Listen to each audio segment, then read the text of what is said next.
오늘 우리에게 주시는 하나님의 말씀은 신약 성경 고린도전서 13장 11절로부터 13절까지의 말씀이 되겠습니다.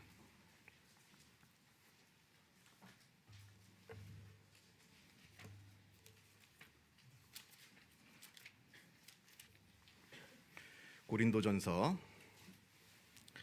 제가 갖고 있는 성경으로 신약 성경 279면에 있습니다. 신약 성경 279면, 신약 성경 고린도전서 13장 11절로부터 13절까지의 말씀을 봉독합니다. 이 계시의 말씀을 봉독할 때에 살아계신 하나님의 음성을 다 함께 들으실 수 있기를 바랍니다. 내가 어렸을 때에는 말하는 것이 어린아이와 같고 깨닫는 것이 어린아이와 같고 생각하는 것이 어린아이와 같다가 장성한 사람이 되어서는 어린아이의 일을 버렸노라. 우리가 지금은 거울로 보는 것 같이 희미하나 그때에는 얼굴과 얼굴을 대하여 볼 것이요 지금은 내가 부분적으로 아나 그때에는 주께서 나를 아신 것 같이 내가 온전히 알리라. 그런즉 믿음, 소망, 사랑 이 세 가지는 항상 있을 것인데 그 중에 제일은 사랑이라. 아멘. 요즘 서점가의 베스트셀러인 책 한 권을 소개하려 합니다. 윤우상이라고 하는 정신과 의사가 쓴 엄마 심리 수업이라는 책입니다. 이 책의 부제는 엄마의 무의식이 아이를 키운다입니다. 부모가 갖고 있는 깊은 내면 가운데 있는 그 무의식이 아이들에게 막대한 영향을 미치고 아이들을 성장시키게 된다 하는 이야기입니다. 우리가 흔히들 말하기를 육아는 육아이다 합니다. 선문답하는 게 아닙니다. 산은 산이고 물은 물이다 이런 선문답이 아니라 육아는 육아이다. 뒤에 아자가 바로 나 아자입니다. 육아는 육아라는 겁니다. 아이를 키우는 것은 바로 나 자신을 키우는 것이다 라고 말을 합니다. 예전에 어느 목사님의 사모님이시기도 하시면서 현직 유치원 원장이신 어느 분을 제가 만나서 이야기를 나눈 적이 있었습니다. 그분이 하는 말이 아이를 키운다는 것은 내가 또다시 그 아이의 나이로 돌아가서 그 아이와 함께 성장하는 것이다 라는 말을 하시더라고요. 예를 들어서 내가 1살짜리 아이를 키운다. 그러면 나도 또다시 1살로 돌아가서 그 아이와 함께 자라나는 겁니다. 내가 5살짜리 아이를 키운다라고 하면 나도 또다시 5살로 돌아가서 그 아이와 함께 자라나는 겁니다. 내 아이가 20살의 청년이다. 그러면 나도 20살이 되어서 내 아이와 함께 성장하는 것이고요. 이런 의미에서 육아는 육아이다. 아이를 기르는 것은 바로 나 자신을 성장시키는 것이다. 부모는 아이와 함께 성장합니다. 그러나 이 말은 부모의 성장에 아이로부터 도움을 받는다기보다는 아이가 성장할 때 있어서 부모의 성숙함이 필수라고 하는 이야기입니다. 1살짜리 아이가 성장하기 위해서는 그 아이의 성장에 걸맞는 부모의 성숙함이 있어야 된다는 이야기고요. 5살짜리 아이를 키우기 위해서는 그 5살에 맞는 아이의 성숙함이 부모에게 필수적이라 하는 이야기입니다. 그래서 아이를 키우기 위해서는 그 부모가 함께 성장해야 됩니다. 그리고 함께 성숙해져야 한다 하는 뜻입니다. 방금 말씀드린 이 엄마 심리 수업이라고 하는 이 책에 아주 재미있는 표현이 있더라고요. 저는 이 책을 읽으면서 참 재밌다 하는 생각이 들었는데 어떤 표현이냐면 사람들은 아이를 통해서 그 아이의 엄마의 냄새를 맡는다 합니다. 아주 재미있는 표현인데 이게 무슨 말인가 하면 사랑이 넘치는 엄마에게서 자라난 아이에게는 사랑의 냄새가 난다 합니다. 반면에 시기와 미움이 있는 그 엄마에게서 자라난 아이에게는 시기와 미움의 냄새가 납니다. 늘 기쁘고 평안한 그런 엄마에게서 자라난 아이에게는 기쁨과 평안함의 냄새가 나는 것이고요. 늘 반대로 불안하고 초조한 그런 엄마에게서 자라난 아이에게는 초조함과 불안함의 냄새가 난다 합니다. 이건 아주 중요한 이야기입니다. 그 부모의 깊은 내면 가운데 무엇이 자리 잡고 있느냐? 사랑이 자리 잡고 있느냐? 미움이 자리 잡고 있느냐? 기쁨과 평안함이 자리 잡고 있느냐, 불안함이 자리가 잡고 있느냐에 따라서 그 아이의 그 부모의 마음이 그 아이에게 고스란히 전달이 되고요. 그것이 그 아이의 인격을 형성하는 결정적인 요인이 된다 하는 겁니다. 그래서요, 아이를 키울 때 뭐 걱정하고 근심하고 뭐 쩔쩔맬 필요 없습니다. 내가 근심하고 걱정하고 쩔쩔매면 아이가 잘 크는 거 아니거든요. 오히려 그 부모의 불안함과 초조함이 아이에게 전달이 됩니다. 그리고 그 아이가 그 부모의 초조함과 불안함을 그대로 물려받게 됩니다. 오히려 하나님께 내어 맡기세요. 기도하세요. 불안해하고 초조해하지 말고 하나님께 다 내어 맡기고 그 부모가 평안함 가운데 있고 어떠한 가운데서 기쁨과 즐거움을 누리고 있어야 이 아이가 그 부모의 평안함과 평정심을 물려받게 되는 겁니다. 그래서 자라나서 성인이 되어서 세상에서 여러 가지 많은 일을 겪게 될 텐데 그때 부모로부터 평정심과 평안함을 물려받아서 그 모든 일들을 다 넉넉히 이겨나가는 성숙한 인격으로 우리 아이들이 자라나게 된다는 겁니다. 내가 쩔쩔매고 내가 불안해한다고 되는 게 아니라 하나님께 기도하고 하나님께 내어 맡길 때 우리 아이가 성숙한 인격이 된다 하는 겁니다. 그런 의미에서 부모의 마음, 부모의 깊은 이 내면의 상태가 이 아이에게 굉장히 중요한 것이다 하는 것을 우리가 잊지 말아야 됩니다. 그리고 이 책에 또 재미있는 이야기가 표현이 나오는데요. 아이는 엄마의 색안경을 물려받는다 합니다. 이것도 아주 재미있는 표현입니다. 여기서 말하는 색안경이란 그 부모가 지금까지 살아온 세계를 말합니다. 그 부모가 지금까지 살아오면서 겪었던 경험들, 그 부모가 지금까지 살아오면서 갖고 있었던 가치관과 세계관들, 경박한 세계관을 가지고 경박한 가치관을 가지고 살아온 부모 밑에서 자라난 아이는 그 부모의 경박한 가치관을 물려받는 법이고요. 그러나 바른 가치관, 바른 세계관을 가지고 살아온 그 부모 밑에서 자라온 아이는 바른 가치관과 바른 세계관을 가지고 살아가게 된다 하는 말입니다. 그런 의미에서 부모의 마음, 부모의 깊은 내면의 상태가 중요한 것입니다. 과연 나는 어떠한 무의식이 내 안에 자리 잡고 있는가? 내 내면은 무엇으로 지금 가득 차 있는가 한번 되돌아보시기 바랍니다. 사랑과 기쁨과 평안함과 바른 가치관이 내 내면에 가득 차 있는가? 아니면 미움과 초조함과 불안함과 경박한 가치관으로 내 내면이 가득 차 있는가? 한번 되돌아볼 필요가 있습니다. 오늘 본문 말씀에 인간의 성숙함에 대한 이야기가 나옵니다. 내가 전에는 말하는 것이 어린아이와 같고 깨닫는 것이 어린아이와 같고 생각하는 것이 어린아이와 같았다 합니다. 그러면서 여기서 말하는 나라고 하는 것은 사도 바울을 의미하는 건 아닙니다. 여기서 말하는 나라고 하는 것은 세상에 있는 모든 나를 말합니다. 내가 전에는 말하는 것이나 깨닫는 것이나 생각하는 것이 어린아이와 같았다 합니다. 모든 사람이 다 그러합니다. 우리 안에 어린아이가 있습니다. 어린아이와 같은 마음이 있다는 겁니다. 아무리 장성하고 성인이 되었다 하더라도 우리 안에는 여전히 미성숙한 어린아이의 모습이 자리 잡고 있다는 겁니다. 그렇다면 도대체 뭘 어린아이와 같다라고 말하는 것인가? 먼저는 자기 중심적 사고를 갖고 있다는 말입니다. 어린아이들의 특징 중 하나는, 제일 대표적인 특징은 자기 중심적이라는 겁니다. 아이들에게 세상은 자기를 중심으로 돌아갑니다. 세상의 주인공은 나고요. 모든 세상을 자기의 관점에서 바라봅니다. 이게 바로 어린아이의 특징이라 말할 수가 있습니다. 어느 엄마가 생일을 맞이했습니다. 그 엄마에게 딸과 아들이 있는데 이 딸과 아들이 엄마 생일이니까 엄마한테 생일 선물을 하겠다고 저금통을 깨서 그 돈을 다 모아서 선물을 사러 갔습니다. 첫째 딸은 화장품 가게로 갔습니다. 그래서 핸드크림을 샀습니다. 엄마가 수시로 핸드크림을 손에 바르는 걸 봤거든요. 그래서 핸드크림이 필요하겠구나.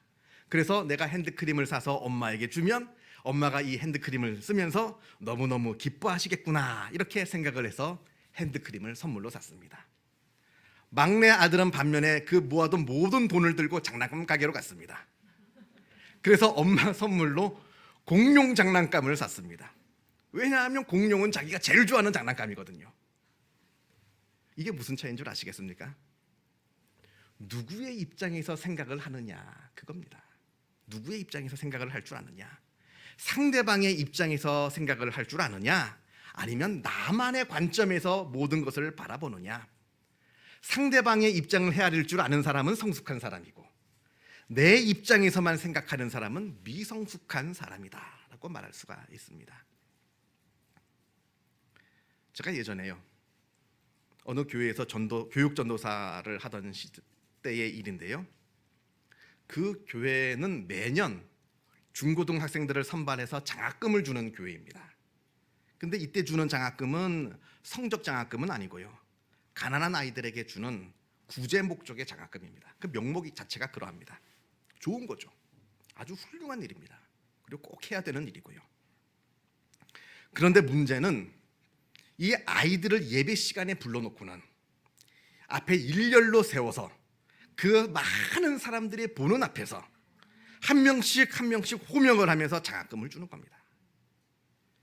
이 장학금을 받는 그 아이의 입장에서 생각을 한 번이라도 해본 겁니까? 가장 예민한 사춘기 시절에, 그것도 가난하기 때문에 받는 그런 장학금인 겁니다. 부모가 가난하다는 이유만으로 많은 사람들이 보는 앞에서 동정받아야 되는 그 아이의 입장을 그 교회가 한 번이라도 헤아려 본 것이냐 하는 말입니다. 이건 어른들이 아주 유치한 짓을 저지른 겁니다. 자기 입장에서만 생각을 한 거죠. 자기들 입장, 우리가 준다 하는 자기들 입장에서만 생각을 한 겁니다. 아무도 모르게 줬어야죠. 그렇죠? 받는 사람 손이 부끄럽지 않게 아무도 모르게 상대방의 입장에 서서 그 사람의 입장을 고려해서 그 일이 힘들어지지 않게 주었어야 했을 것이다 하는 생각을 하게 됩니다.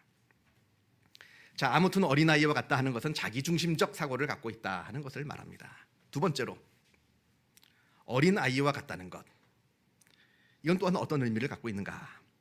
12절을 제가 읽겠습니다. 12절에 우리가 지금은 거울로 보는 것 같이 희미하나 그때에는 얼굴과 얼굴을 대하여 볼 것이요, 지금은 내가 부분적으로 아나 그때에는 주께서 나를 아신 것 같이 내가 온전히 알리라. 어린아이와 같다라고 하는 것은 부분적으로만, 불완전하게 안다 하는 겁니다. 온전하게 완전하게 아는 것이 아니라 아는 것이 부분적이고 또 아는 것도 아주 불완전한 것에 머물러 있다 하는 겁니다. 이게 바로 어린아이의 모습입니다. 여기에 거울이 나오는데요, 지금이야 거울이 아주 좋습니다. 선명하게 내 얼굴을 비춰줍니다. 보니까 어떤 거울은 확대해서 보여주더라고요. 그래서 얼굴에 조그만 거라도 있으면 그게 아주 크게 이만하게 보이는 아주 대단한 거울들이 많이 있는데, 우리가 이제 이런 거울을 사용하니까 이 말씀이 무슨 말씀인지 정확하게 와닿지는 않을 겁니다. 그런데 이 당시에 그 거울은 그런 거울이 아닙니다. 구리판을 막 문질러서 맨질맨질하게 만들어서 그것으로 얼굴을 비춰보는 겁니다.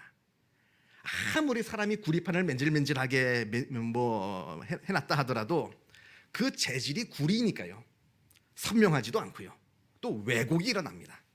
이걸 말하는 겁니다. 이때 말하는 거울은 이 거울을 말하는 겁니다. 미성숙한 사람들은 그 당시에 구리 거울을 보듯이 불완전한 것을 보고 부분적인 것만 보고 알게 됩니다. 그리고 문제는 그 불완전한 지식을 마치 완전한 것으로 착각을 합니다. 구리 거울을 보고 내 얼굴이 여기가 조금 찌그러졌으면 그걸 보고 내 얼굴이 찌그러진 줄 안다 하는 겁니다. 잘 모르면서 그것이 맞다라고 생각을 하는 거죠. 여러분, 애들끼리 이야기하는 걸 한번 들어보셨습니까?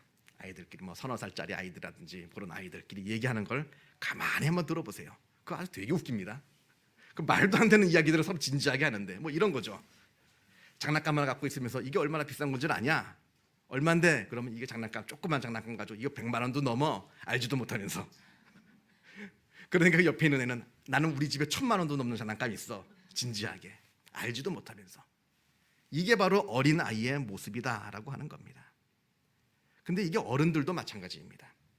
특히 신앙에 있어서 믿음이라고 할 수 없는 것도 그런 적은 믿음을 갖고 있으면서도 마치 내 믿음은 굉장한 믿음인 것처럼 착각을 합니다. 내가 마치 모든 것을 다 알고 믿는 것처럼, 마치 내 믿음이 대단한 믿음인 것처럼 교만하여서 착각을 하고 있다 하는 겁니다. 나는 아직 미성숙하여서 앞으로도 계속해서 자라나야 하는 그런 사람임에도 불구하고 나는 내 믿음의 분량을 마치 다 채워놓은 것처럼 더 이상 들을 것도 없고 더 이상 배울 것도 없는 그런 완전한 사람인 것처럼 내 믿음에 대해 착각하고 있다 하는 겁니다. 우리가 누가복음 13장을 보면 어떤 사람이 와서 예수님께 묻습니다. 주여, 구원을 받는 자가 적으니이까? 그러자 예수님께서 하시는 말씀이 좁은 문으로 들어가기를 힘쓰라 하십니다. 우리를 구원으로 인도하는 이 믿음의 문이라고 하는 것이 어쩌면 우리가 생각하는 것처럼 그렇게 쉽고 그렇게 넓은 문이 아니라 하는 겁니다. 어쩌면 우리가 생각하는 것보다는 훨씬 더 힘들고 들어가기가 훨씬 더 좁은, 그래서 우리가 생각하는 것보다 훨씬 적은 사람들만이 들어갈 수 있는 그 문을 우리는 넓은 문이라 착각하고 있는지도 모른다 하는 말입니다. 우리가 믿음을 너무 쉽게 생각합니다. 그리고 내 믿음을 너무 크게 생각합니다. 마치 무엇이나 다 이루어 놓은 것처럼. 이게 바로 어린아이와 같은 미성숙한 모습이라 하는 겁니다. 그래서 여러분, 내가 내 자신을 한번 되돌아봤으면 좋겠습니다. 나는 성숙한 그리스도인인가, 미성숙한 그리스도인인가? 그걸 아는 방법은 내가 배우기를 힘쓰고 자라나기를 힘쓰고 있는가 아니면 그렇지 않은가를 보면 됩니다. 내가 지금도 내 신앙생활 수십 년을 해왔음에도 불구하고 여전히 내가 부족함을 깨달아 내가 열심히 믿음을 배우고자 애쓰고 있다라고 한다면 나는 성숙한 그리스도인이 되는 겁니다. 나는 이미 모든 것을 채웠노라, 나는 모든 것을 알고 있노라 라고 자만하여서 배우기를, 성장하기를 멈춘다라고 한다면 그 사람은 바로 미성숙한 그리스도인이다. 스스로 한번 자기 자신을 바라보시기를 바랍니다. 그리고 또 한 가지, 어린아이와 같다라고 하는 것은 절제할 줄 모른다는 겁니다. 어린아이들은 절제할 줄 모릅니다. 우리 인간이 갖고 있는 가장 큰 본능 중에 하나가 쾌락의 본능입니다. 좋은 것은 취하고 불쾌한 건 버리고. 이건 모든 사람이 갖고 있는 본능입니다. 그러나 좋은 것만 내가 취할 수는 없거든요. 현실은 그게 아닙니다. 내가 좋아하는 것만 하고 살 수는 없습니다. 그게 바로 현실입니다. 성숙한 사람은 이 현실을 깨달아 알아 스스로를 절제합니다. 예를 들어서 맛있는 초콜릿이 있습니다. 맛이 있죠.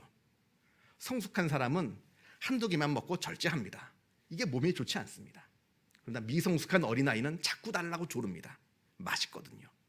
현실을 바라보지 못하고 절제할 줄을 모른다라고 하는 겁니다. 오늘 13절 말씀에 사랑에 대한 이야기가 나옵니다. 믿음, 소망, 사랑 중에 그 중에 제일은 사랑이라.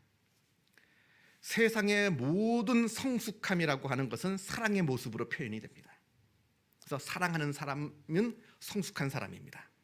성숙한 사람만이 사랑을 할 줄 압니다. 이건 좋아한다는 얘기가 아닙니다. 사랑과 좋아하는 것은 다른 겁니다. 좋아하는 건 어린아이들도 할 수 있죠. 그러나 어린아이들은 참된 사랑을 할 수가 없습니다. 자기 중심적이기 때문에. 그래서 성숙한 사람은 다른 사람을 사랑할 줄 압니다.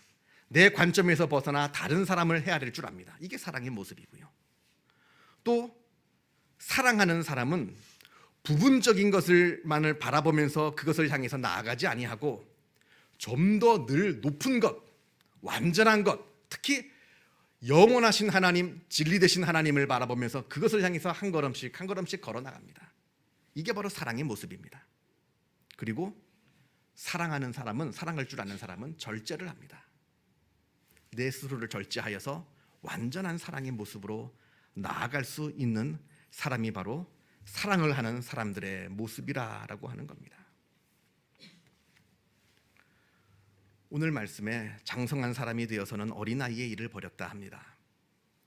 성숙한 사람은 과거의 미성숙한 걸 버립니다. 미성숙했을 때 내가 아무리 좋아했던 것이라고 하더라도요, 성숙한 사람이 되면 그것을 더 이상 좋아하지 않습니다. 아무리 내가 어렸을 때 공룡 장난감 좋아했다 하더라도 성숙하면 그 공룡 장난감을 버리게 되는 겁니다. 아니, 성숙하면 어릴 때 내가 즐겨했던, 나에게 쾌락을 줬던 그것이 성숙하면 오히려 나에게 불쾌함을 주기도 합니다. 이게 바로 성장의 원리라고 말하는 겁니다. 빌립보서에서 바울이 이렇게 말합니다. 무엇이든지 내게 유익하던 것을 내가 그리스도를 위하여 다 해로 여길 뿐더러 또한 모든 것을 해로 여김은 내 주 그리스도 예수를 아는 지식이 가장 고상하기 때문이라. 내가 그를 위하여 모든 것을 잃어버리고 배설물로 여기오노라. 과거에 내가 좋아하던 것, 과거에 미성숙했을 때 나에게 기쁨을 줬던 모든 것들을 내가 성숙한 이후에는 다 버리고 배설물로 여겼다라고 말하고 있습니다. 내 자신을 한번 되돌아봤으면 좋겠습니다. 나는 날마다 하나님께 나아가는 성숙한 그리스도인인가? 아직도 나의 미성숙한 때에 나에게 기쁨을 줬던 것들을 붙잡으며 그것으로 만족하고 있는 것은 아닌가? 아니면 나는 저 높은 영원한 진리를 바라보며 하나님을 향하여, 하나님의 나라를 향하여 한 걸음씩 한 걸음씩 걸어나가는, 성장하는 성숙한 그리스도인인가? 한번 되돌아보시는 복된 한 주가 되기를 바랍니다. 기도하겠습니다. 하나님 아버지, 감사합니다. 우리를 하나님의 자녀로 삼아주시고 우리 마음 가운데 하나님을 아는 지식을 허락하여 주심에 주님의 은혜에 감사를 드립니다. 아버지 하나님, 우리가 성장케 하여 주옵소서. 우리의 믿음이 성장하게 하여 주시고 우리의 인격이 성장하게 하여 주시어서 그리스도의 장성한 분량에 이르도록 하여 주시옵소서. 미숙할 때 나에게 기쁨을 줬던 것을 아직도 붙잡지 않게 하시고 그것을 배설물처럼 버리게 하여 주시고 새롭게 우리에게 즐거움을 줄 수 있는 그 영원한 진리, 영원한 하나님의 나라를 바라보며 한 걸음씩 한 걸음씩 걸어나가는 성숙한 그리스도인들이 다 되게 하여 주시옵소서. 모든 것 주님께 의탁하오며 이 모든 말씀 우리 주 예수 그리스도 이름으로 기도하옵나이다. 아멘.